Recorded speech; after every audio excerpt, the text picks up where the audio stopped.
율법 없이 범죄한 자는 또한 율법 없이 망하고 무릇 율법이 있고 범죄한 자는 율법으로 말미암아 심판을 받으리라.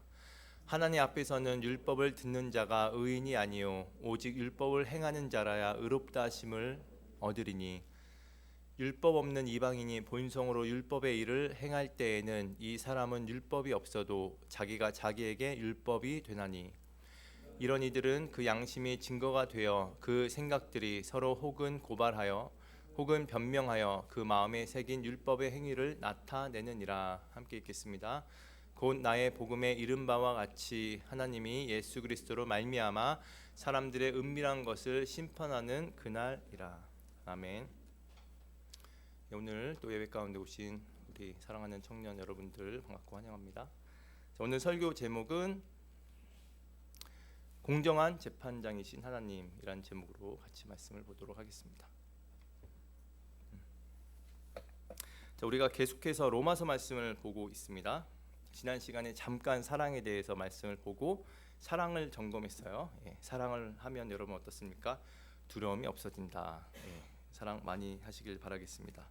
자, 그리고 우리가 지지난 시간에 말씀을 잠깐 상기해 보자면, 자, 유대인들에게 사도 바울이 충격적인 얘기를 했어요. 자, 바울이 이방인의 죄를 말하면서 유대인들이 그렇게 생각했을 거라 했습니다. 이방인들 율법도 없고 우상 숭배하고 말씀대로 살지 않고 예배도 나오지 않는 저 이방인들 그래 심판받아도 싸라고 했을 거다라고 했어요.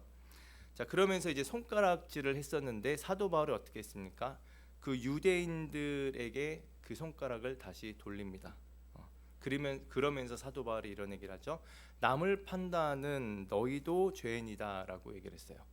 그리고 오늘 보면 바로 윗절에 하나님은 외모로 사람을 취하지 아니하신다.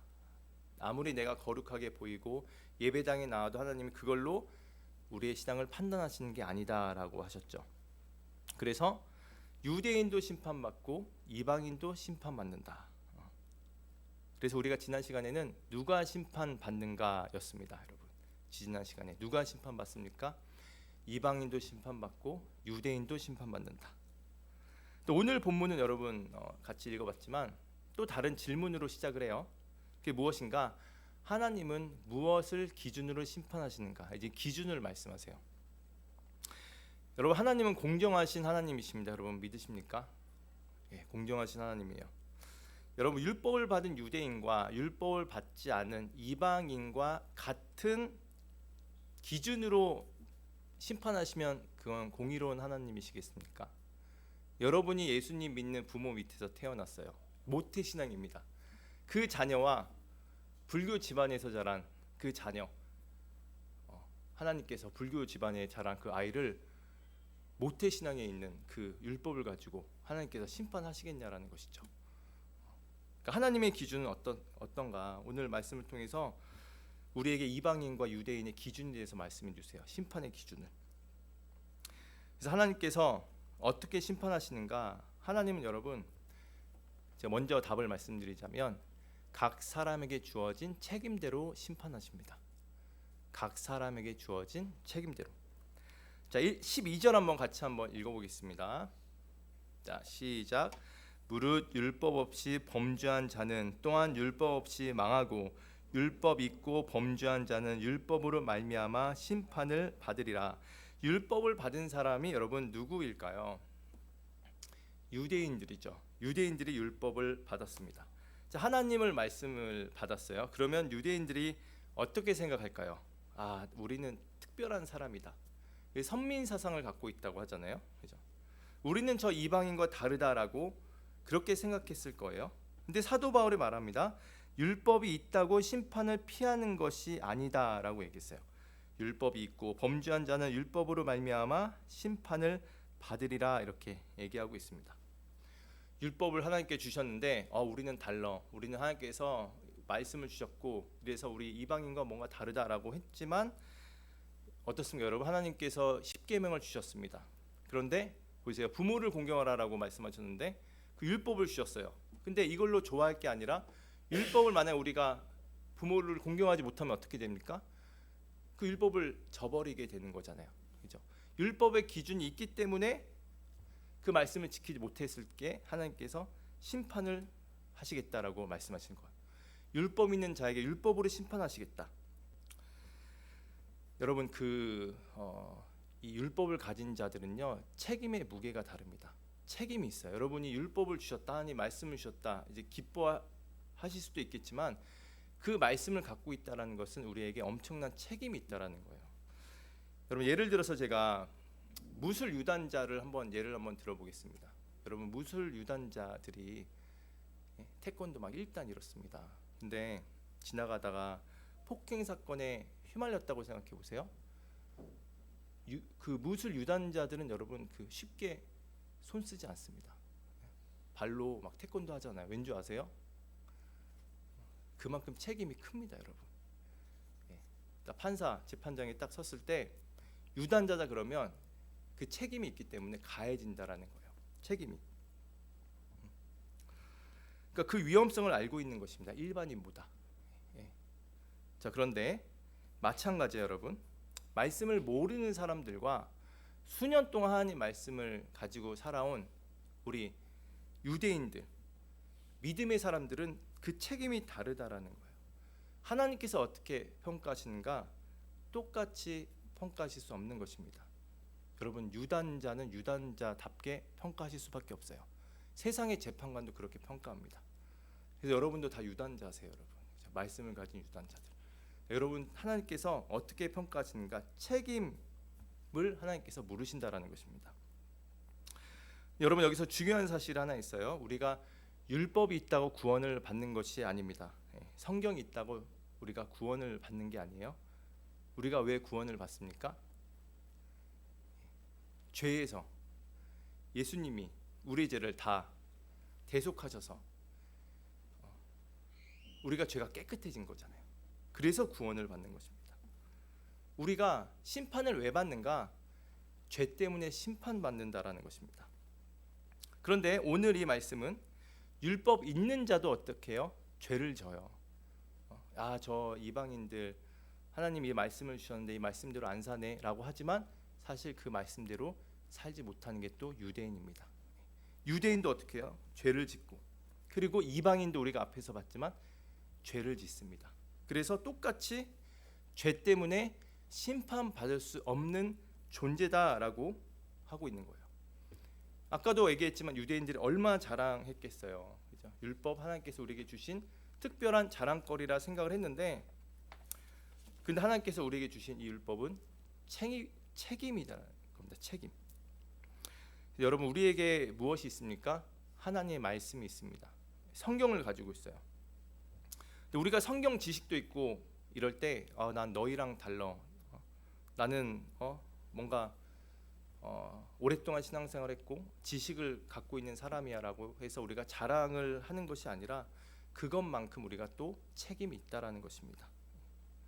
그래서 하나님이 우리가 얼마나 성경을 많이 알고 있는가를 우리를 보시는 게 아니라 얼마나 우리가 말씀에 순종하고 있는가 그 사실을 본다라는 거예요. 그래서 13절에 뭐라고 말씀하십니까? 한번 같이 한번 읽어보겠습니다. 시작. 하나님 앞에서는 율법을 듣는 자가 의인이 아니요 오직 율법을 행하는 자라야 의롭다 하심을 얻으리니. 자, 유대인들이 율법을 들었습니다. 자, 우리도 말씀을 듣죠. 성경을 듣습니다. 읽고 외우고 다 합니다. 그런데 들었다고 해서 의인이 되는 것이 아니다. 하나님 무엇을 보시는가? 율법을 행하는 자라야 의롭다 하심을 얻으리니라고 말씀하셨어요. 하나님은 듣는 사람보다 행하는 사람을 보시겠다라고 말씀하시는 겁니다. 그래서 12절의 말씀, 무릇 율법이 있고 범죄한 자는 율법으로 말미암아 심판을 받는다. 이게 누구라고 그랬어요? 유대인입니다. 율법이 있어서 자랑거리가 아니라 너희가 지금 율법이 있어서 특별하다고 생각하는 그 율법으로 인해서 너희가 정죄받고 그 율법을 지키지 못해서 너희가 심판받는다라고 사도 바울이 얘기하고 있어요. 자, 이제 유대인을 봤습니다. 이제 누굴 봐야 돼요? 이방인을 봐야죠. 이방인을. 자, 이방인의 그 죄를 보면 처음에 이렇게 나왔어요. 무릇 율법 없이 범죄한 자는 또한 율법 없이 망하고라고 그랬습니다. 자, 유대인 이방인들은 여러분 그 율법이 있습니까? 율법 없죠. 그럼 무슨 기준으로 하나님께 심판하실까요? 무슨 기준으로? 그게 바로 이제 14절에 나옵니다, 여러분. 14절 한번 같이 읽어보겠습니다. 시작. 율법 없는 이방인이 본성으로 율법의 일을 행할 때에는 이 사람은 율법이 없어도 자기가 자기에게 율법이 되나니라고 그랬어요. 여기서 여러분 뭐가 보입니까? 본성이 보이죠. 본성. 이게 여러분 무슨 뜻인가? 이방인은 율법을 듣지 못했습니다. 그런데 놀라운 건 뭔지 아세요? 선과악은 알아요. 율법을 들어본 적이 없는데 뭐가 좋고 나쁜 건 안다라는 거예요. 여러분 그래서 아기가 좀 크잖아요. 3살, 4살 어느 정도 말하잖아요. 근데 애가 갑자기 엄마한테 거짓말해. 근데 거짓말하고 어떻게 하냐면 본인이 잘못한 걸 알아. 도둑질했어 애가. 그런데 엄마한테 벌벌 떨어. 도둑질했는데 훔쳤어. 근데 엄마한테 막 눈빛 막 피하면서 이러는 거야. 근데 엄마가 아는 거지. 너 뭐 훔쳤지? 했더니 엄마 막 이러면서 혼내. 근데 중요한 게 뭐냐면 엄마가 한 번도 안 알려줬어요. 이거 도둑질이야? 이거 거짓말하는 거 나쁘라고 율법을 안 줬어. 근데 아기가 알아요. 3살짜리가. 어떻게 할까요, 여러분? 신기하지 않아요? 들은 게? 아기가 못 들은 게 뭐가 있겠어? 알았어. 그래서 여러분 철학에서 뭐가 나옵니까? 성선설, 성악설에 나오잖아요. 인간은 원래 악하냐 선하냐. 봐봐요. 그거 보면 또 선한 것 같아. 아기가. 근데 또 거짓말하고 하는 거 보면 또 악한 것 같아. 그죠? 근데 여기 성경에 보면 다 나올 수 있는 거죠. 타락으로 인해서 인간은 전적으로 타락했지만 하지만 어떻게 해요? 하나님 형상으로 만들어졌기 때문에 하나님의 그 형상, 닮은 모습이 있다라는 거예요. 그게 뭐냐? 본성입니다, 여러분. 아기가 아는 거야, 그거를. 나 잘못한 거 아는 거예요. 그죠? 그래서 하나님의 형상으로 지어졌기 때문에 여러분 그 형상이 우리 안에 남아 있다라는 것입니다. 그래서 이방인들은 무엇으로 심판받는가? 바로 이 본성. 그리고 다음 구절에 뭐라 나와서 15절에 양심이다. 양심에 따라서 심판받는다. 자, 14절 이렇게 말씀하세요. 이 사람은 율법이 없어도 자기가 자기에게 율법이 되나니 이렇게 말하고 있습니다. 여러분 이게 무슨 얘기인 줄 아세요? 자기가 자기에게 율법이 된다. 여러분이 서로 막 여러분 재밌는 게 뭡니까? 서로 딱 함께 자리할 때 누군가 막 비하하고 그런 얘기하면 여러분 재밌어요? 깎아내리고 여러분 우리 그리스도는 그렇게 하면 안 되죠. 근데 너무 그 분위기가 오염되면 어떤가? 어떻습니까, 여러분? 누군가를 막 험담하고 싶어져요. 그 자리에서 같이 끼고 싶어서. 그럼 어떻게 됩니까, 여러분? 자기는 어떻게 돼요? 이 험담하면 안 되는 걸 알고 있어. 근데 이 모인 자리에서 함께 누군가 험담하는 자리가 너무 이게 재미있게 흘러가니까 아니면 내가 좀 따돌림 당하기 싫으니까 같이 말하면서 막 그 양심이 찔리는 거예요. 하면 안 되는데 내가 왜 했을까? 이게 뭐냐? 이게 바로 이거죠. 자기가 자기에게 율법이 된다. 기준이 있는 거예요. 여러분의 그 하나님의 주신 양심에. 그걸로 해서 하나님이 심판하신다. 15절에 그래서 이렇게 말하죠. 이런 이들은 그 양심이 증거가 되어 그 생각들이 서로 혹은 고발하며 혹은 변명하여 그 마음에 새긴 율법의 행위를 나타내느니라 이렇게 말씀하고 있습니다. 이방인들은 양심과 본성에 따라서 자신의 기준에 따라 그 율법이 된다라는 것입니다. 그래서 이방인 너희도 율법이 없어서 난 심판받지 않겠구나가 아니라 심판받는다 이렇게 말하고 있습니다. 그럼 여러분이 양심대로 살면 되겠네요. 심판 안 받으려면 양심대로 살면 우리 심판받을 일 없을 것 같아요. 여러분 양심대로 계속 살아보셨습니까, 여러분? 유대인들 어때요? 유대인들은 율법을 받았지만 이스라엘 백성들 보면 그렇게 살지 못했죠. 실패했습니다. 이방인들은 여러분 아무리 양심대로 여러분 산다고 해도 여러분 그렇지 못해요. 우리가 100가지 양심대로 살아도 한 가지 양심대로 못 살 때가 있습니다. 그렇죠? 그리고 또 하나가 뭐냐면 여러분의 우리가 갖고 있는 양심은요 그렇게 정확하지가 않습니다. 양심도 그때그때 바뀌는 거 여러분 아세요? 양심도 바뀝니다. 어느 날은 이게 안 된다고 아는데 시간이 지나고 괜찮아진 것처럼 느껴질 때가 있어요. 양심이 바뀝니다, 여러분. 차를 운전하는데 끼어들게 합니다. 처음에는 그러면 안 되지. 예수님 믿는 사람이 차를 끼어들면 안 되고 좀 기다렸다 가야 돼 하다가 이제 모든 사람이 다 끼어듭니다, 여러분. 그럼 어떻게 합니까? 양심이 달라지는 거예요. 나도 차를 끼어들어야겠다. 자, 그래서 이 우리의 양심도 기준이 될 수 없다라는 것입니다. 이것을 디모데전서 4장 2절에 이렇게 말씀하세요. 자기 양심이 화인을 맞아서 외식함으로 거짓말하는 자들이여라고 나오고 있습니다. 화인을 맞았다라는 것은 뜨거운 인두로 지져서 감각이 둔해진 상태를 말하고 있어요. 이 양심이. 그래서 죄를 반복하다 보니 양심이 더 이상 경고하지 못하는 상태가 돼버리는 겁니다. 그래서 이 양심도 정확한 기준이 될 수가 없어요. 여러분 처음에는 유튜브 인터넷 보다가 조금 야한 글이 나와. 그럼 보면 안 되지 하다가 조금씩 보면서 뭐 괜찮겠지 뭐 그냥 그러면서 점점 늘려가요, 여러분. 그럼 나중에 어떻게 됩니까? 화염 맞는 것처럼 괜찮겠지 뭐. 이게 어떻게 됩니까? 이게 감각이 둔해진 상태가 돼버리는 것입니다. 처음에 양심이 점점 사라져 버린다라는 거예요. 여러분 그래서 사탄에게 사로잡히면요 이제 죄를 죄로 여기지 않게 됩니다. 그래서 양심도 여러분 우리의 구원의 기준이 될 수가 없어요. 그죠?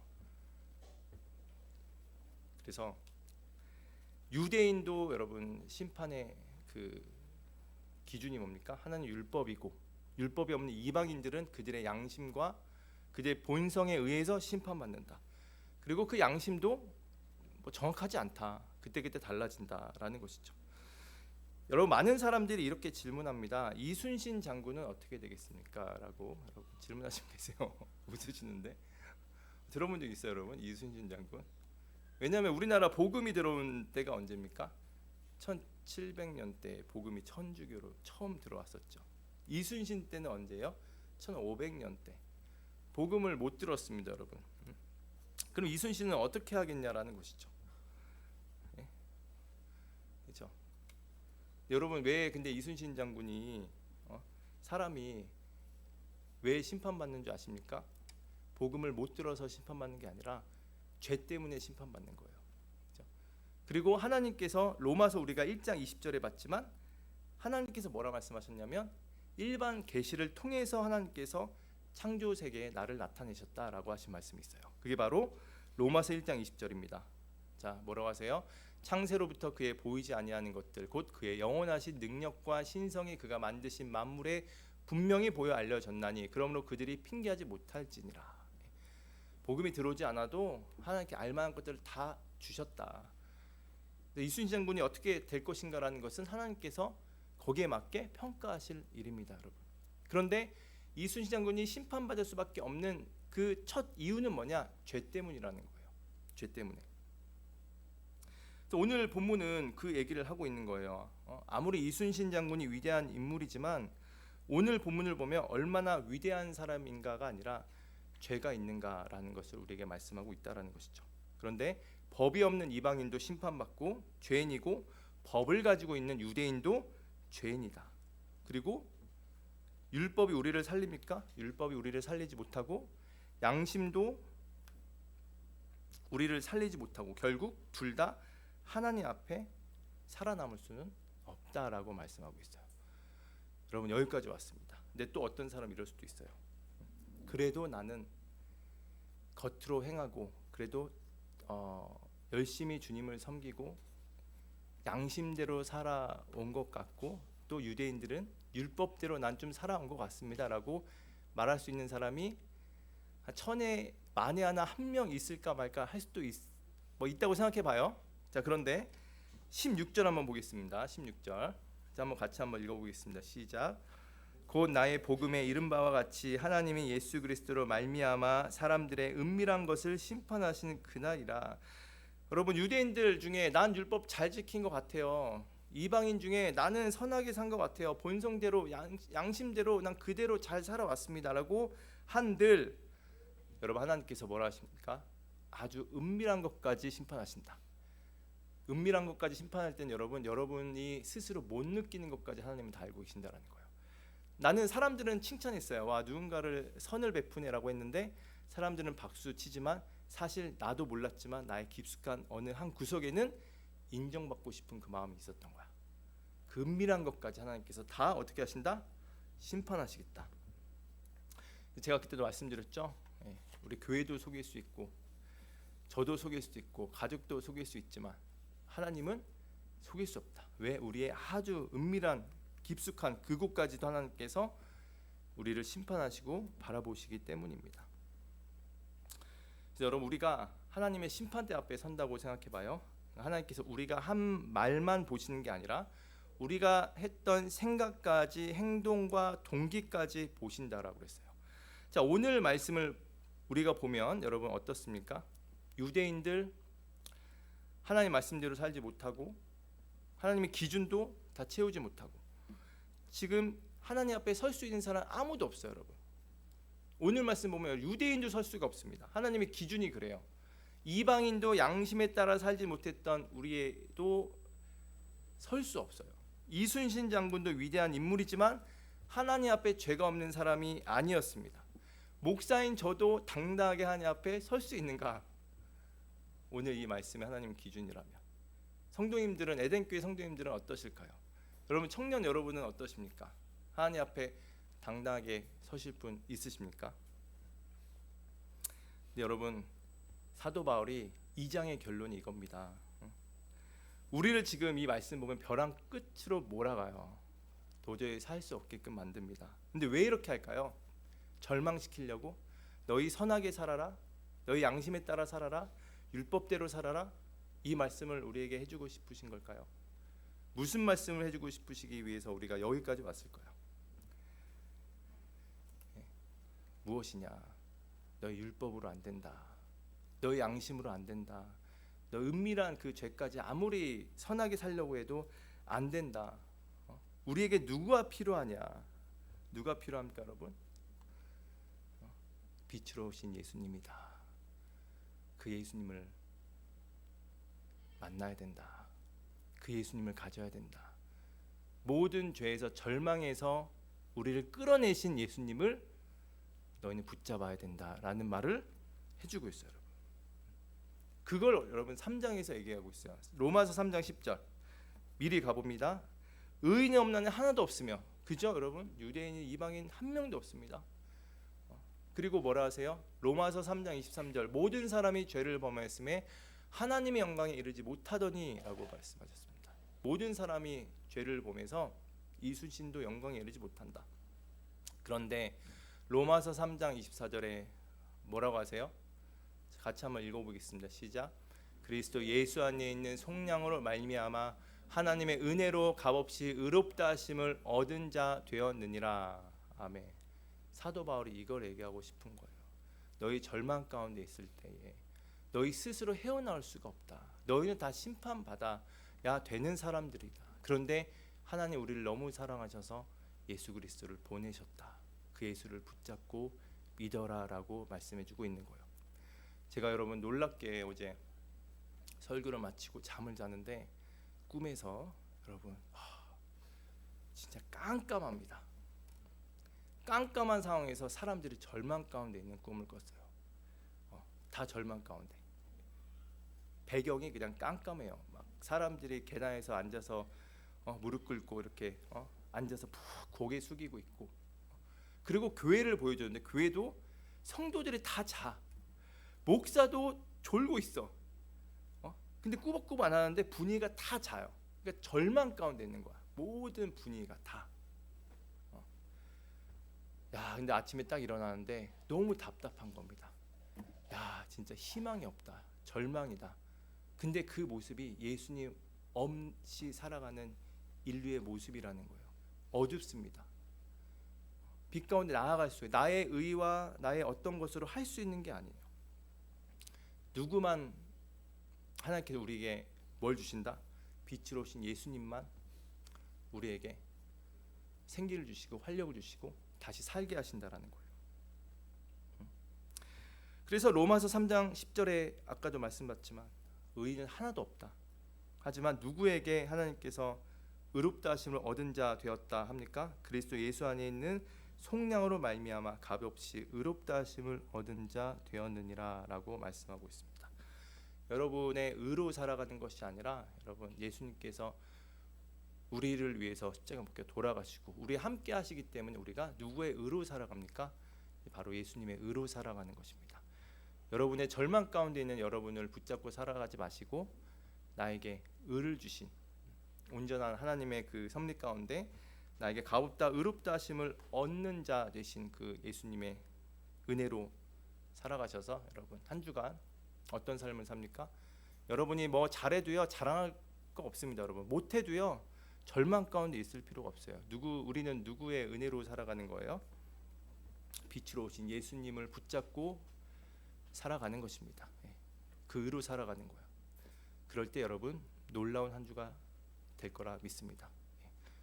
여러분 그래서 한 주간 우리의 심판 날에 우리의 피난처 되시는 예수님을 붙들며 살아가셔서 하나님의 기쁨과 소망으로 살아가시는 저 여러분 되시기를 소망합니다. 아멘. 네. 같이 내 영혼이 은총 입어 같이 찬양하도록 하겠습니다.